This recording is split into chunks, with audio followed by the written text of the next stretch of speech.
It was a stormy night in the small, forgotten town of Red Hollow. Rain lashed against the windows of the lonely house at the edge of the woods. Clara sat by the dim light of a flickering lamp, flipping through the yellowed pages of an old family photo album. She found comfort in the familiar faces of her parents, her brother, and herself as a child, even though they had all been gone for years. Thunder rumbled ominously, and the lights briefly dimmed. Clara set the album aside and stared at the dark woods beyond her window. The townsfolk always warned her about living so close to the forest. Legend spoke of the visitor, a faceless entity that wandered during storms, seeking a soul to steal. She chuckled nervously at the thought. "Just stories," she whispered to herself. But as another clap of thunder shook the house, Clara froze. There was a knock at the door. It was soft at first, a hesitant tap, tap, tap. Perhaps it was a lost traveler seeking shelter from the storm. Gripping the edge of her chair, she hesitated.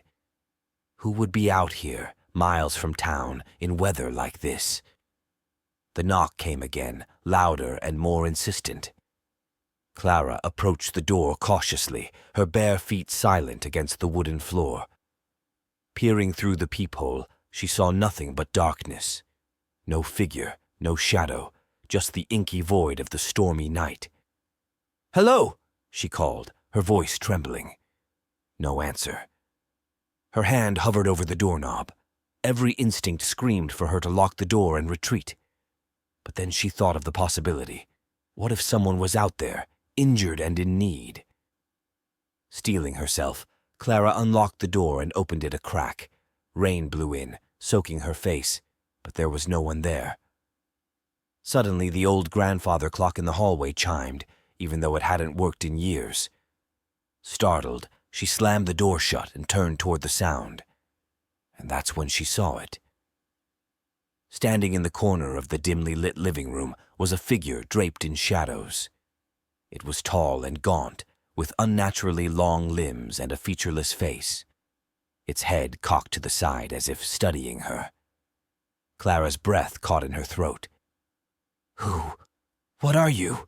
she stammered, backing away. The figure didn't move, but the room seemed to grow colder. The rain outside stopped abruptly, leaving an eerie silence. Then, in a voice that was not a voice, but rather a rasping echo inside her mind, it spoke. "You invited me in." Clara's heart pounded as she tried to make sense of the words. "No, I didn't. You opened the door. The shadows around the figure seemed to writhe and stretch toward her. Clara turned and ran for the stairs, her feet slipping on the wet floor. She could feel the air growing heavier, the darkness pressing closer. Reaching her bedroom, she slammed the door and locked it, leaning against it as she struggled to catch her breath. She grabbed her phone, but it was dead. No signal, no battery. The house was silent again. Too silent. Clara glanced toward the mirror on the far wall and froze. In its reflection, she saw her bedroom, but she was not alone. The figure stood behind her, its shadowy hand reaching out. Before she could scream, the lights went out. The next morning, the storm had passed. The townsfolk found Clara's house eerily untouched, save for the front door, which swung open in the gentle breeze. Inside, there was no sign of Clara, only the faint scent of rain and the lingering chill of something unnatural. On the floor by the door lay her family photo album, open to a picture of Clara as a child, except now her face was missing.